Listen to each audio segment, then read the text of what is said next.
Tonight on Insights on PBS Hawaii. We'll look at the future of Honolulu's Kakaako district. Will the high-rise housing development boom and retail villages in the area coexist with a thriving arts community and small businesses? What are the plans for developing Honolulu's urban core?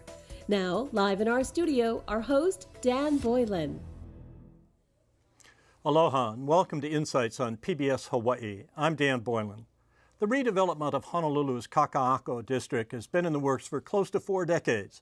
The current plans call for Kakaako's warehouses, repair shops, and low-rent businesses to be transformed into a vibrant planned community.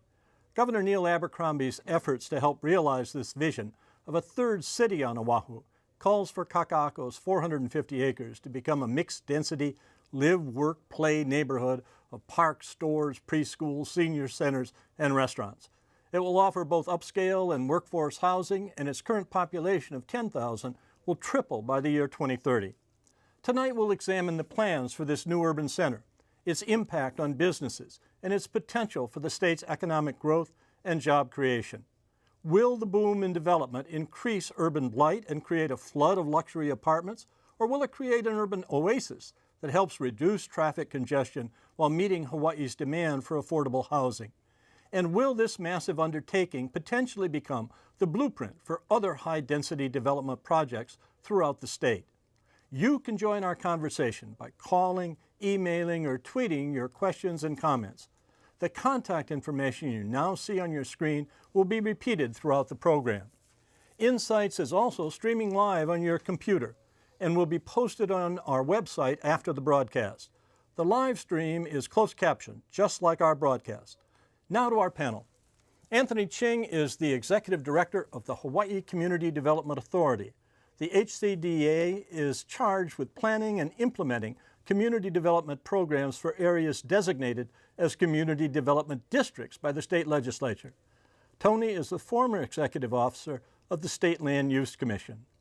Christian O'Connor is a Senior Asset Manager of Kamehameha School's Kakaako properties. Their 15-year master plan involves a mixed-use development of 9 contiguous city blocks between South Street and Ward Avenue. Projects include Salt at R Kakaako, a planned retail village.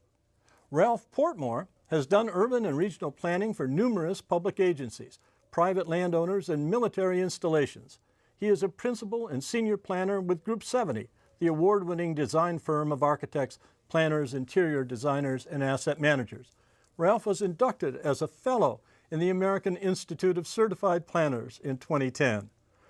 Graffiti artist John Prime is the director, founder, and program manager of the Community Murals Project at 808 Urban. It's a collective of community cultural workers, artists, organizers, and volunteers committed to improving the quality of life for Hawaii communities, especially for those youth at risk through arts programming. 808 Urban's physical space, The Refuge, is located in Kakaako and serves as a multi-purpose area for urban arts workshops and as a store for the artists to sell their work. And I apologize, John, for doing such a mutilated job of your introduction. Tony, we have to start with you. HCDEA has been announcing, it seems to me, another part of this plan every other day. I think we have some visuals which will show us the area of what is there at the present and what's going to happen. So if we could get that up at any time now, we'd appreciate it. Could you describe it for us? What's going to happen? Well, first of all, Hawaii Community Development Authority, community development is the key part of that. So we're trying to build a community there. The graphic that you have here will show that that community can be an urban community, that it will feature under current entitlements some tall buildings, and possibly in the future a few taller buildings. In return, we would hope that there would be, again, attendant public benefits received.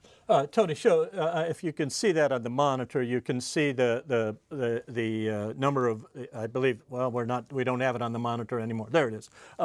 You can see the brown buildings are buildings that are already there, right? Yes, they're existing properties that are unlikely to be rebuilt.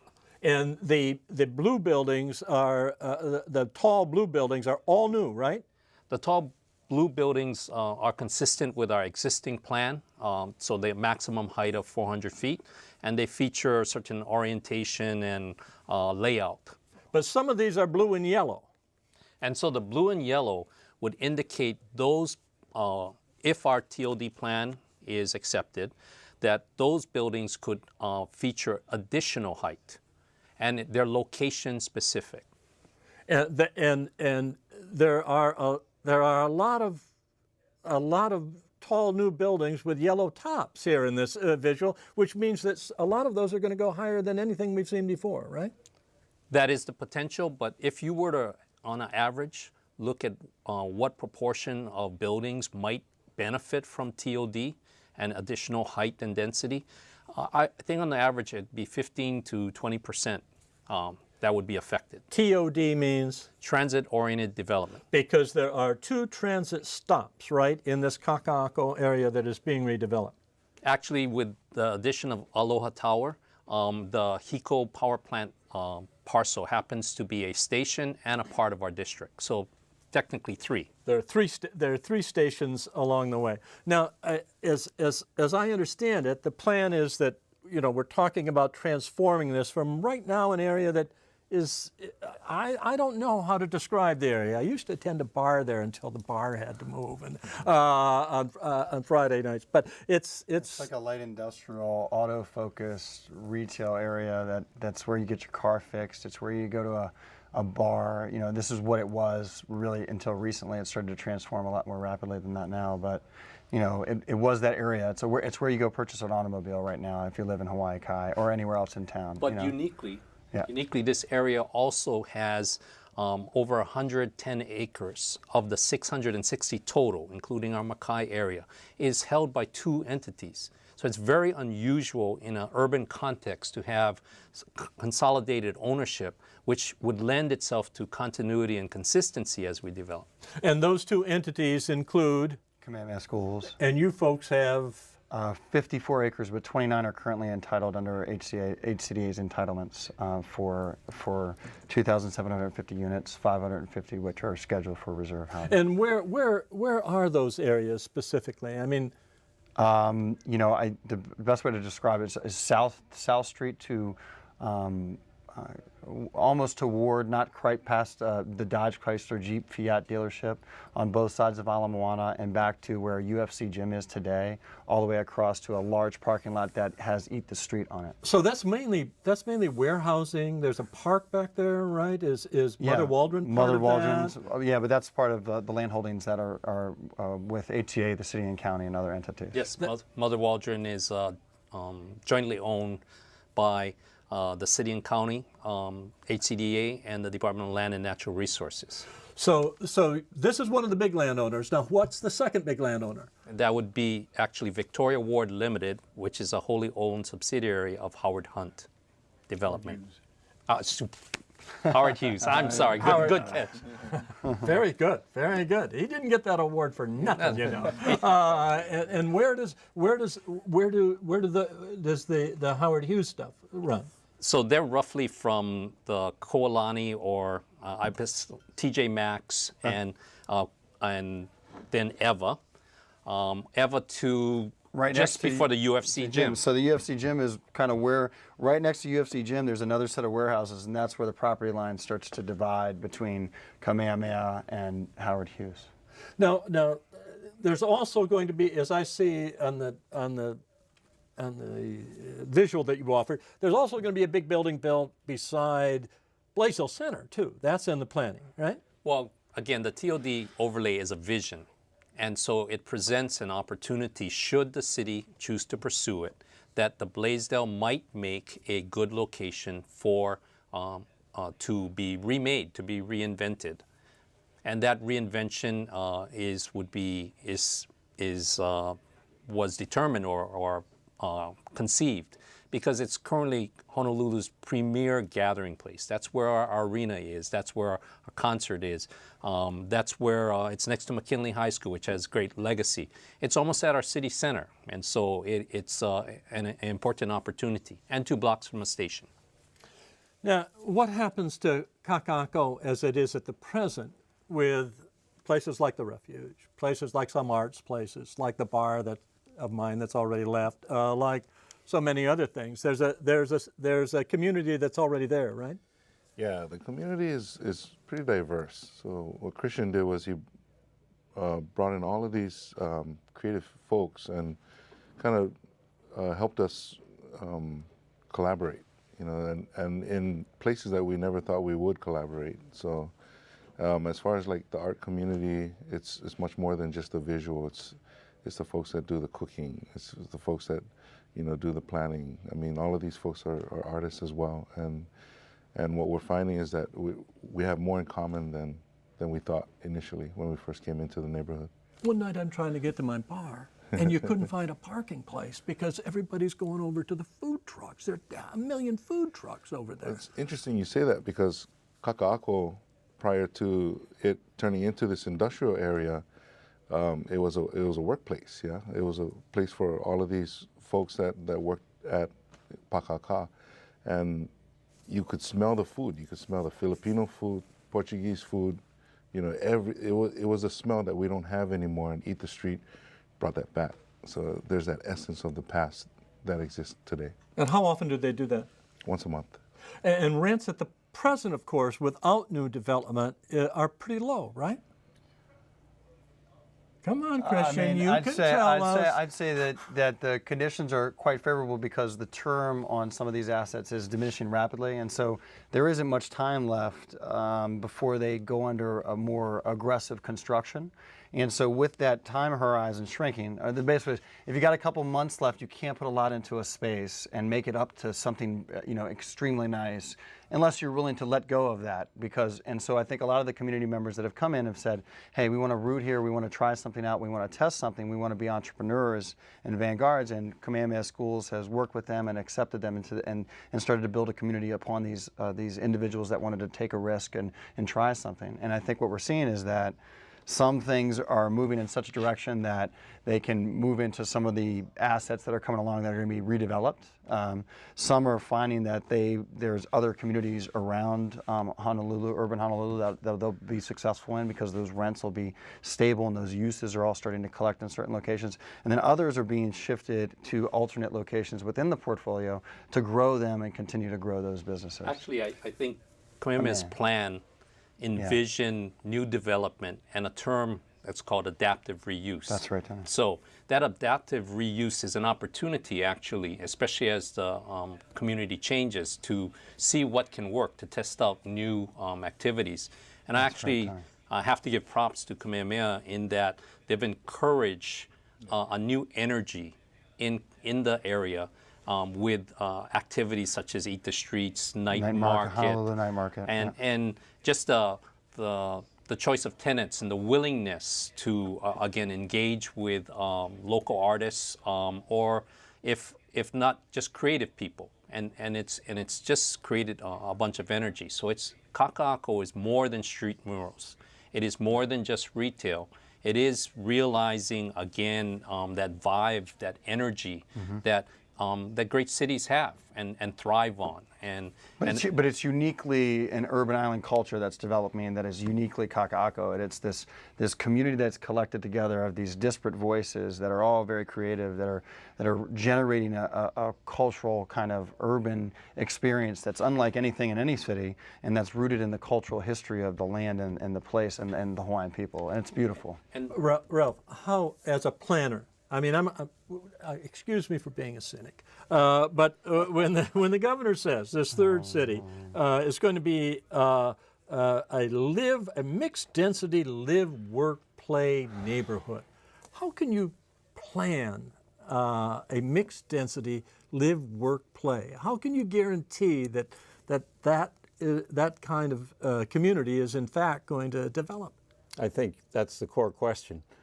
How do you create a great urban place? Is this going to be a place where we have buildings and podiums and it's somewhat insular and then there's some basic services? Or are we going to really have a gathering place where people do indeed live, work, and play? Not only people get together as a community that live there, but also people come in and enjoy working and playing there. To me, it's all about the ground level public space. The streets, the pedestrian ways, the bike paths, the plazas, and pocket parks. You've got to really plan that well. If Kakaako, they have a golden opportunity now, when you realize you have these two major landowners, Kamehameha Schools and Howard Hughes, Victoria Ward, plus a CDA, which is really much more than a regulator, much more than just doing development. They're trying to create a community there. You got the catalyst to create a great urban space, but you've got to really, to me, focus on that ground level so that the things that are happening now, such as Prime talks about, there's still places for them to continue to happen, even as it gentrifies, even as it redevelops. That's the key. And I think we need to do more than the level of talking and doing that we're doing now. We need to really bite that bullet and spend some time, energy, and funds on creating a cohesive, connecting, ground level space for people to work, eat, and play and intermingle. John, are you optimistic that there will be a place for the refuge and for artists with redevelopment? Absolutely, yeah. Because like this place is unique, and you know, being that Christian really took our voice and listened to us, which is something that you don't normally get, but you know, he did something about it also. So whatever crazy ideas we come up with, they usually support, and. And even if they disagree, that's refreshing. Actually, that's refreshing. Even if he disagrees, he'll still go ahead and do it. And you know, he gets a lot of heat on his end, but at the end, you know, we're all happy with the outcome, and you know, it's for the kids to see these things, right? Because they're going to be here much longer than we are, and to see how everything unfolds. You know, for the adults, they're kind of worried, like, oh, where are we going to end up in a little bit? You know, I think it's really important to note that besides the 12,000 people that we estimate live there, besides people like Prime who are creating and putting energy into the community, that Kakaako is also a gathering place for the entire city.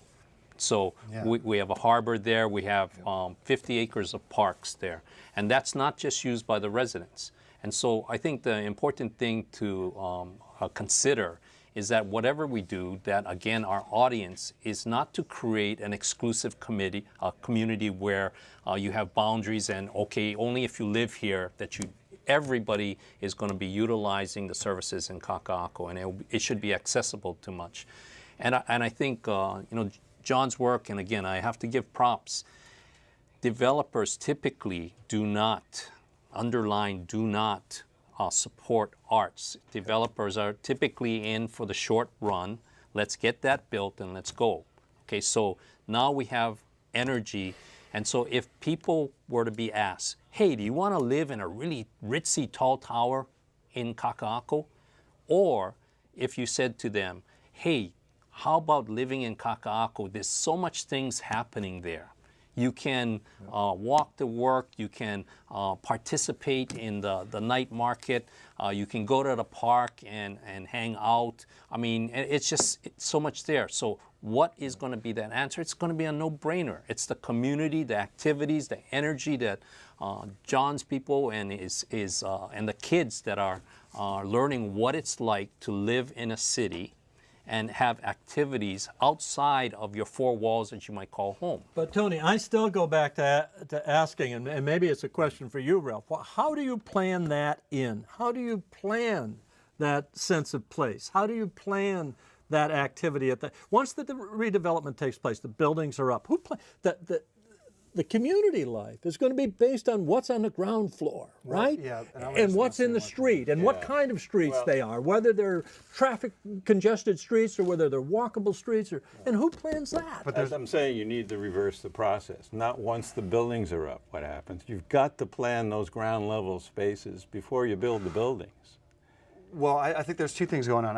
What I would say is that one, we've got some great guidelines that we're produced by Torty Gallus for HCDA that drape our community and kind of talk about this idea of Torty it's a consultant we use in our existing plan, and that plan envisions, again, active streetscapes. Absolutely. Not a lot of canyon-like walls, and those experiences where they're moated they're exclusive and moated.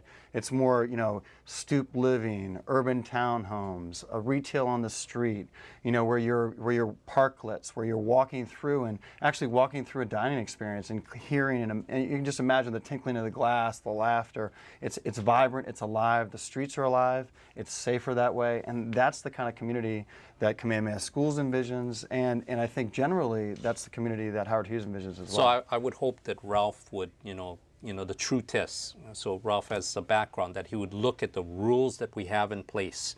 Do those rules speak to active streetscapes, or do they speak to strip mall mentality with big parking lots in front, or do they feature build to lines which have the requirement that there's no parking in front. There's no curb cut, so people can go down a canopy lined or with frontages that are inviting.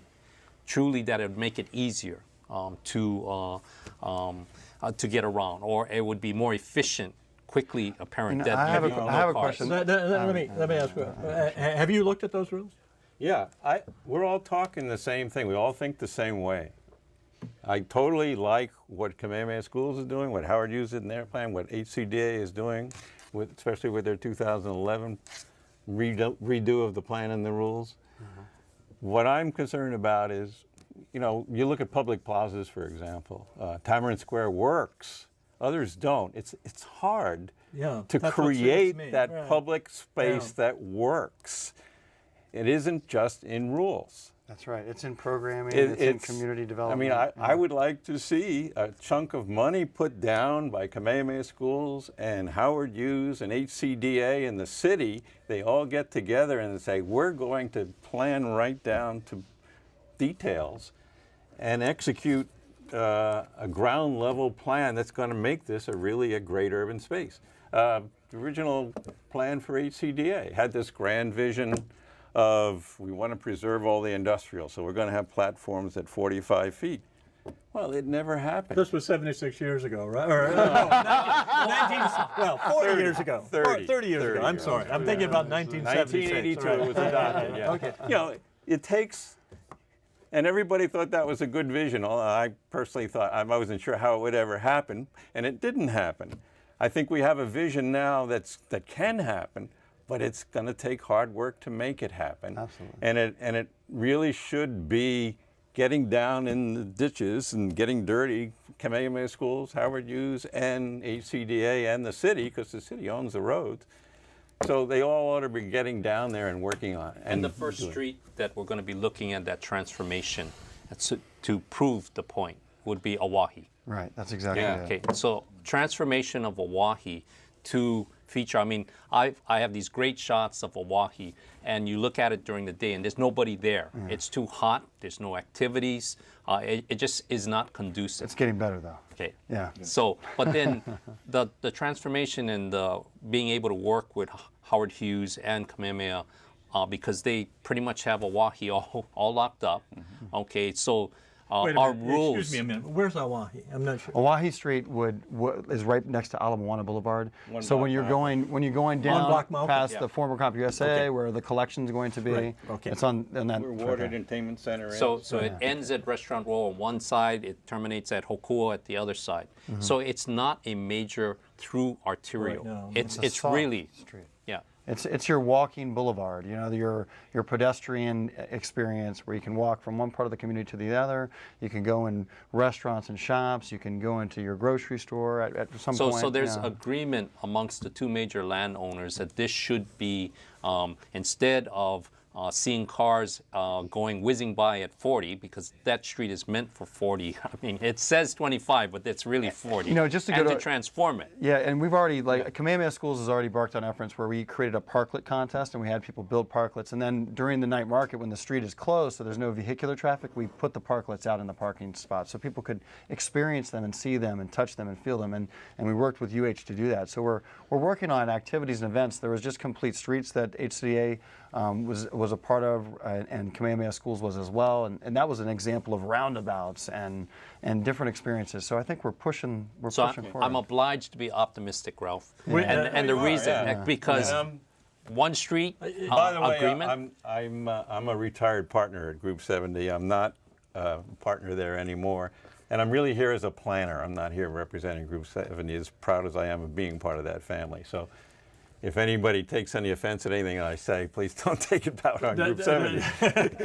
Winnie in Mililani wants to know, are there plans to build new schools, elementary, middle, and high schools? You talk about kids in that area. I can't think of, where are the schools in that area? There's, what's that school? Voyager. Voyager. Voyager and Myron Voyager's right on- Thompson. So yeah. there are two charter schools. So there are two charter schools, And- but and there's not a public school in that area. Don't forget the preeminent location of McKinley High School, that's a right. legacy center. So Voyager's there. Voyager's expanded into the like Haleakala buildings, Plaza. right? But if you And then, but Myron B. Thompson is not currently at the 629 Pohokai building. Oh, But okay. if you build affordable housing, which you claim, everyone is always, I can't tell you over the years the amount of discussion I've heard of affordable housing that's going up somewhere. Some's already been developed at 680 Alamoana, 54 units. It was the first product put in KS. But if you do, if you're going to put in a significant number of them, I mean, you're going to have more schools, right? You're going to need elementary, you're going to need intermediate, maybe a high school, maybe not a high school. But are there plans for that or thoughts about that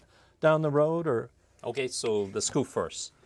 You know, some of our statistics and our the demographic studies would seem to say that the average family household in Kakaako, by census tract, is about 1.8.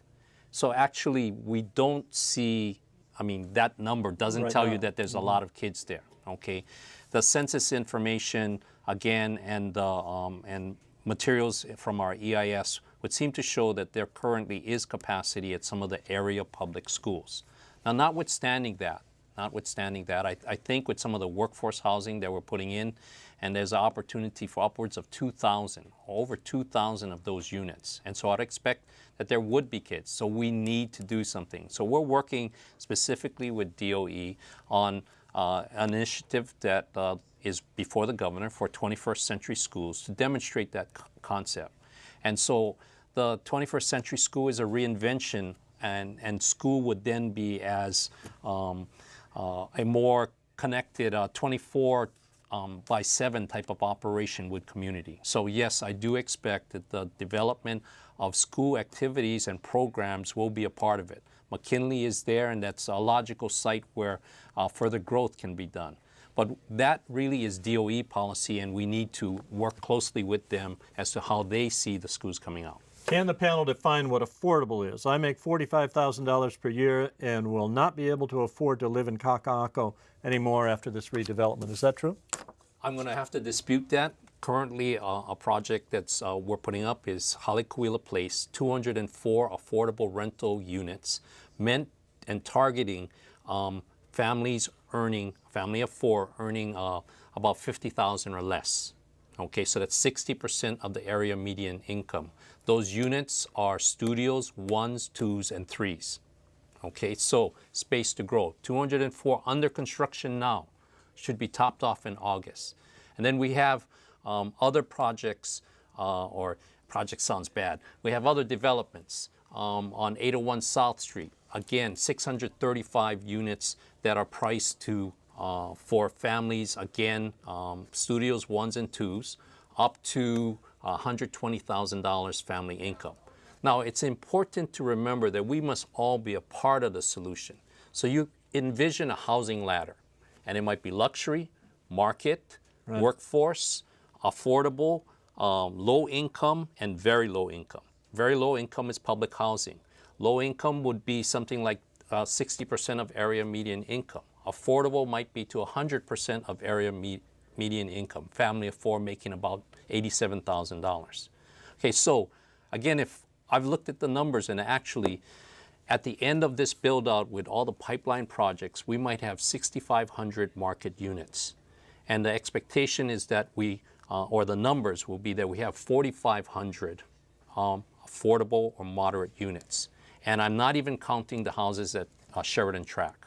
That's that area where Makiki Christian is.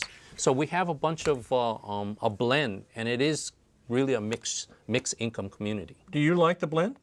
I do. And I'm not going to hold it against... No, I do. I think they are doing a very sincere effort, a better effort than has been done in many places in the past. Let's go back. To do that. Let's go back to what you were saying, though, about a livable space. Yeah. If I'm looking for art nowadays, or for the last 15, 20 years, I go to a place where there's low rent and there are a lot of galleries and so forth, I find myself in Chinatown, right? I can also find more partying down there now among young people, among millennials, than any place else on the island, I think, except Waikiki on a Saturday night where there are too many people. Yeah. But I mean, isn't part of this for art? I see that shifting a lot. Yeah, you know, downtown was that district, and I say was because everyone's coming to Kakaako since all the murals went up. All the, the places like ours where we sell artwork, a lot of people are starting to migrate.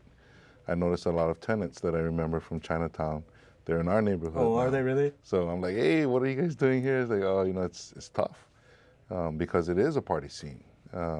Too much of a party. It's become too much of a party scene. And even for us, when we went and we tried to help them with their First Friday event, but honestly, there's no place for kids, right? So after a certain time, the kids can only go into like 2 places on 2 blocks, that allows anyone under 21. So that space doesn't fit us, whereas Kakaako does. They can roam from morning till night and still feel safe in those neighborhoods because we've been working that ground level, and we work with the locals and we hear what they're saying. Yeah, and one of the big concerns for them is where's that cultural presence. Yeah, I mean, what I'm hearing tonight is everyone talking about the future, but no one's really looking at that past and honoring that past. So my thing to the developers is like always look at what our kupunas and what our ancestors have put down first, and then honoring it, and how are we going to honor it, especially with that kind of the kind of income that a lot of local folks are making here. Doesn't really fit the picture, but at least they're listening, and that's an interesting thing that we don't normally get. And it's a critical part of supporting the arts. For instance, we have 44 acres of park below Ala Moana Boulevard. And, while many people, see that, okay, green grass, that's great. I think there needs to be more real activities there. I mean, we've been able to create a venue out of our existing amphitheater where up to 8,000 young people will go and they will have rap and reggae or electronic dance music. Okay, but you know what? That's all right. That's an activity that we need to have so people can see that that's a place to hang. Now, when there's no concerts, I think on Thursday nights there's sort of an impromptu Christian fire knife type of hanging out at that same amphitheater. But you know what? So in that park, I think I don't know them. I swear. In that park, I think we have an opportunity to have community performing arts venue, and that's something that we're going to be trying to put together. That I can even see perhaps an art warehouse. And when I say art warehouse, and Christian and I will talk about this, it's your fault, Christian, for encouraging art on me.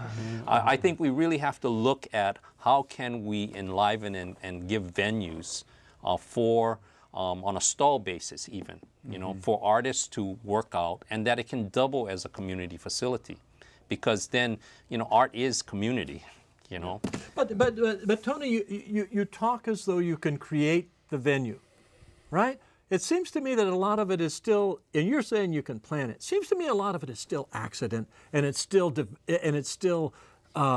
people who live there, and it's the people who are, if they are staying there, if they are are playing there as well as living there and getting educated there, and it's accidental in a lot of ways as well. If the rents go too high on the ground floor, artists like low rents, right? They don't make big money. Musicians, the same thing. I've talked too much. Am I out of my league? Am I stupid? Okay, Tell me I'm stupid. Tell me I'm stupid. No, you're not. Go ahead. I think when you look at what happens at the platform level and above, you're not going to get much that's going to be culturally sensitive and related to the past. But you can get that, as we're getting that now, through what Prime and others are doing like that, at the street level. So that's why I keep saying this. The street level is what's so important, and if we plan it, I'm getting beyond planning. We got to build it. If we build it properly, so that it has the spaces to do that, and yet the flexibility to change how the spaces are used to fit what works, what will create this great urban place. If we don't focus on the ground level, we're not going to have a great urban place. I keep on hearing critical support, a contradiction. But you know what? We are doing certain things that I think will start. Okay, well, I'm looking forward to seeing it, because I haven't seen it happen in Hawaii in all my time. So we have plans, this would be a first. And an application for funding of 80-unit artist live-work facility. Okay, and that's on lands that we happen to have on behind Pacifica with frontage on Kauai and Waimano Street. Okay, so those are things that are happening. That amphitheater and finding out that is a venue where people can exhibit, demonstrate, create, emote, without fear of noise restrictions and the like and bothering people. That's already happening. Or fire. John, someone wants to know, can your model for bringing art into a community like Kakaako work in other communities to help youth in need, or is it working in other communities? It actually is. In fact, we're going beyond the Pacific Ocean, and we're starting to expand in Tampa and LA. Somebody wants to know, what do they plan to do about rising sea levels due to global warming or in the event of a tsunami? This is a very low area, isn't it? Okay, that's a really good question. Okay, so from a planner's point of view, and we can take New York as an example. Now, and Sendai, you cannot create a community that is, quote, disaster resistant. If you say, I'm going to top off and I'll build a 10-foot levee, the good Lord above is going to, he can be very humbling for us, and he'll send a 12-foot wave. So instead of being disaster resistant, we should be disaster resilient. We should plan and design our buildings such that we can respond and using best practices that we can anticipate and then and mitigate. Sea level rise is 1 foot over the next 40 years, and by the end of the century projected to be 2.5 feet to 6.2. Okay, so for the next 40 years, I'll give you a clue. The building code says that you already have to raise your floor at the very minimum. Okay, so that's sea level rise. Tsunami inundation. Again, we cannot predict when that one will hit. We certainly know we have inundation zones. We can take certain things, we can do certain things in terms of best practice in the design of those buildings that again allow them to be resilient. But you can't move a 650-foot building, right? Right. Are planners increasingly worried about this with what appears to be happening worldwide or along the East Coast? I think they're talking about this in New York. They're talking about this in changing the landscape and buildings in New Jersey, certainly, aren't they? Yeah. Planners are, however, the power to not change, to keep those communities is still overwhelming. So the solutions are more like Tony says, create resilient. Yeah, not resilient. Resilience. Yeah. I know, for example, Hawaiian Electric is dealing with issues now of the water tables rising, and they have all these underground lines and what's going to happen. So it is a real issue. It's much more complicated than just whether or not you get a tsunami. But it doesn't. It applies whether or not you have a 10-foot tall building or 400-foot tall building or 600-foot tall building. It's an issue that we have to deal with. We're not going to run away from it. We can't wall ourselves off of it. And so again, good design, resiliency, that's how the human race, that's how this community is going to respond to extreme conditions or really creep, the sea level creep. I've got about 600 square feet upside in Pearl City, you know, that you guys should develop for me, and you'll be up. No, global warming is not going to touch the place. The panel is so grandiose. The viewer on Round, you guys are grandiose. This viewer on Round Top says the panel. But let's get real. There are a lot of small businesses in Kakaako. What will happen to them? I have a feeling they will be ousted. I think it will be a disservice to the present owners if rents are raised. Are these present small owners part of your plan? There is displacement that occurs during the process of redevelopment in an area in transition, and I think that you can look at it broadly as locations of a city and urbanity change over time, and those changes and migrations do occur, and so there is change happening in Kakaako. And so Kamehameha Schools has a strategy, and so that what happens is we're very fortunate is we have alternate land holdings in different locations. So we have land holdings in the Kapalama area. We also have near the Waikimilo area. We also have land holdings in Kahala. We have Royal Hawaiian Shopping Center. We have Windward Mall. And so what we try to do is look for alternate solutions if a small business is being displaced or relocated at this time. Because even in development, if it's a business that could come back in, sometimes the fact of the matter is that redevelopment takes 15 months. It takes 24 months. And so things have to be turned off and the lights have to go out for that to happen. And so Kamehameha Schools as a landowner, and I can only speak for us, looks to attempt to relocate a small business into another location. And if that doesn't work, then we try to provide services and assistance to find them an alternate location. Don't worry about it, because actually the master plan permit that was issued by my agency to both Kamehameha Schools and Howard Hughes requires that there is a relocation strategy. And they have, they're obliged to seek to accommodate either within properties that will be developed, other properties, and the like. And so it is a unique circumstance.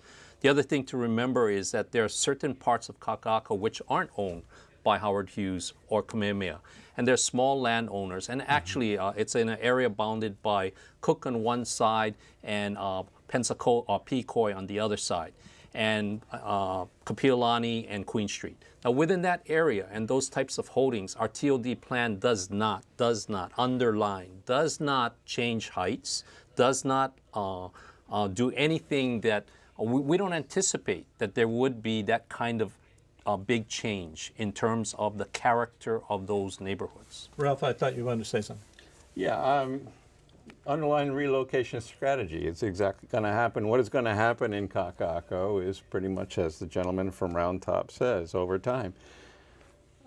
This is some area where I probably will disagree with Tony on just a part of Kakaako. There's the central Kakaako zone he referred to. I don't know that we can do much about what's happening at Ward and Kamehameha Schools. They're major landowners.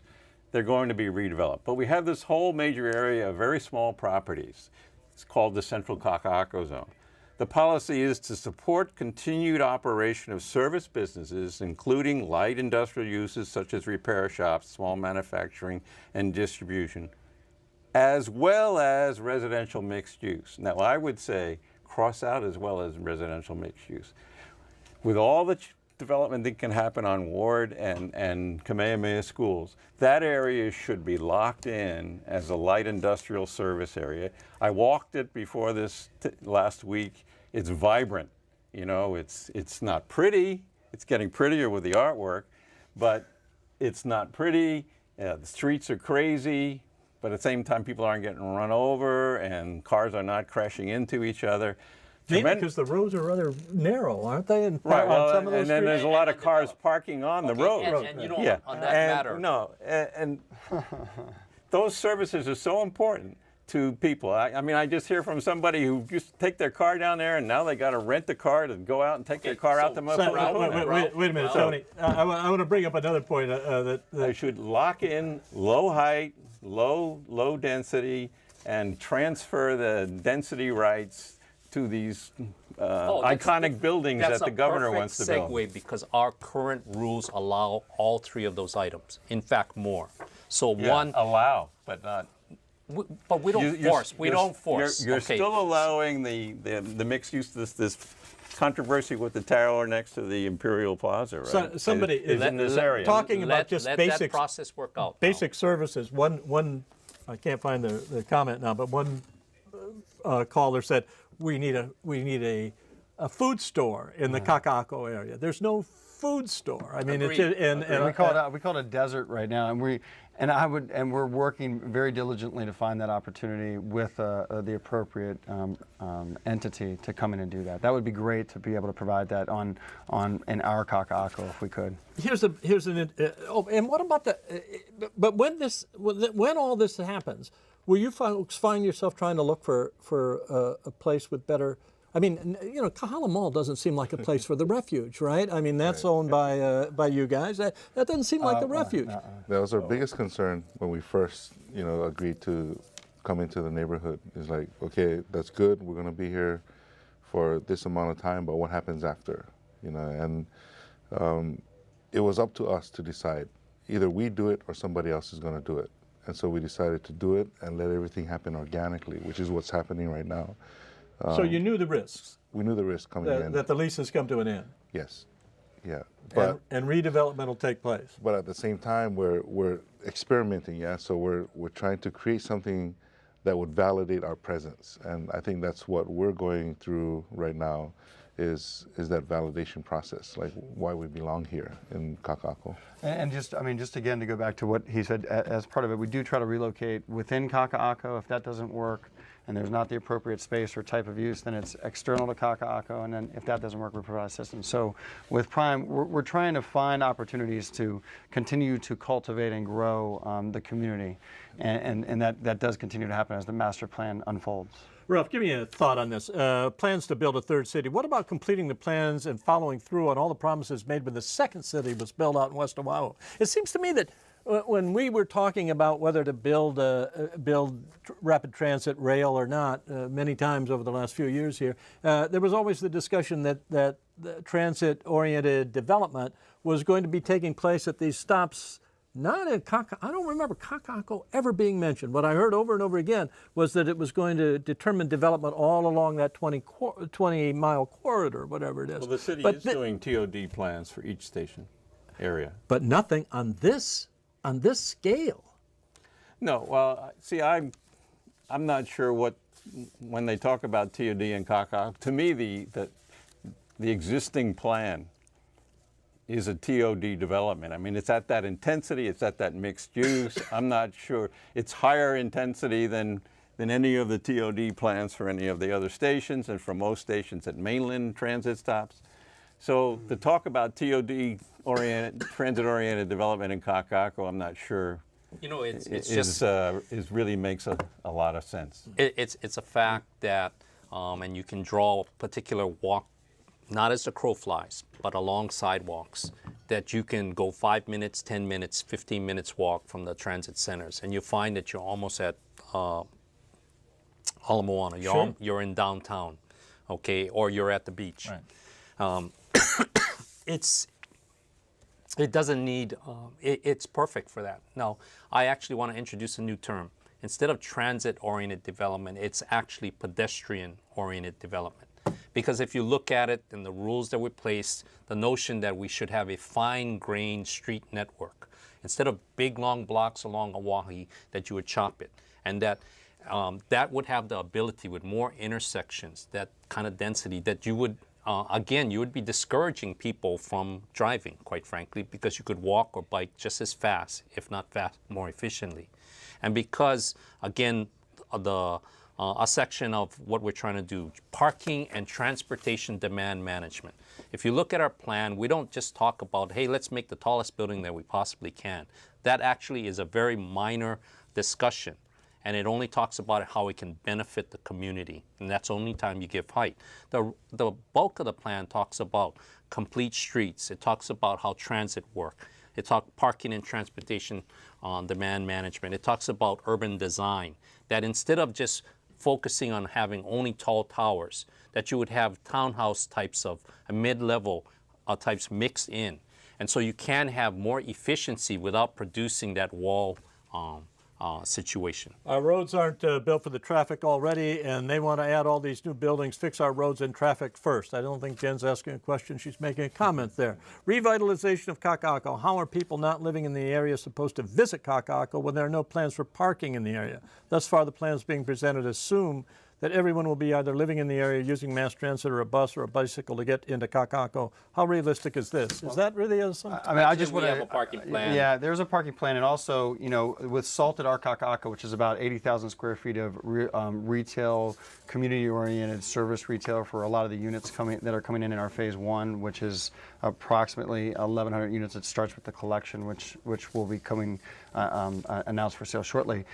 You know, that development is parked, you know, excessively over code, and that's to allow people to come into this community because we do want participation from the local community outside that aren't just the residential dwellers that are coming into the community to participate, to co-author, to participate in art and other experiences and build that community. It's not for the dwellers, and a more vibrant, active community has a lot of people coming in that So are... here's another concept. Are using Park cars. once. It's in our plan. So the notion is visitors to the district would be parking in facilities or locations within the district, and then they would be encouraged simply by the circumstances to, again, walk or bike to their destination. It's played out in like Santa Monica. Santa Monica has a shopping district. You park at the fringe. You have plazas and a promenade, and then you're serviced from there. You park once, and then you go through the... Anonymous wants to know who's going to foot the massive infrastructure bill, sewer and water, and I suppose roads too. I mean, the current infrastructure there, is it sufficient for the kind of building that's going to take place? You know, over the last, since 1982, and the legislature has authorized over $100 million for new streets, roadway improvements. So Cook, South, Kamehameha, certain streets have already been, so certain streets have already been fixed to allow. Now, so I will say that the pipes running in the street are right size, and where the streets were improved, that they can stand that. We have a street network plan within our, just how we can be, again, more connected with the existing system of roadways that has been constructed over time. What are the plans for OHA's land development in the future? OHA has quite a, Office of Hawaiian Affairs has quite a bit of land there in Makai area. Makai area. Is this all taken into the plan as well, or is that still way up in the air? In the Makai area, there's currently no residential development allowed, and so, and OHA's plans for the 25 acres of good waterfront land that they received, I think that's for OHA to develop, and that's their prerogative. But my understanding is that they will do it in conformance with the Makai area plan. Is that correct? Yes, that's my understanding. We're still back to the financial problem. I keep hearing affordable housing, but for many of the buildings in this affordable housing community, one needs to earn at least $100,000 a year. But isn't it? I read. Isn't it $68,000 to $130,000 for the moderate? I have some numbers. You have the numbers. So currently, 490 senior rental units, and that's for people making less than $50,000 a year. 495 affordable rentals. That means that people making less than $87,000 a year, or up to $87,000 a year.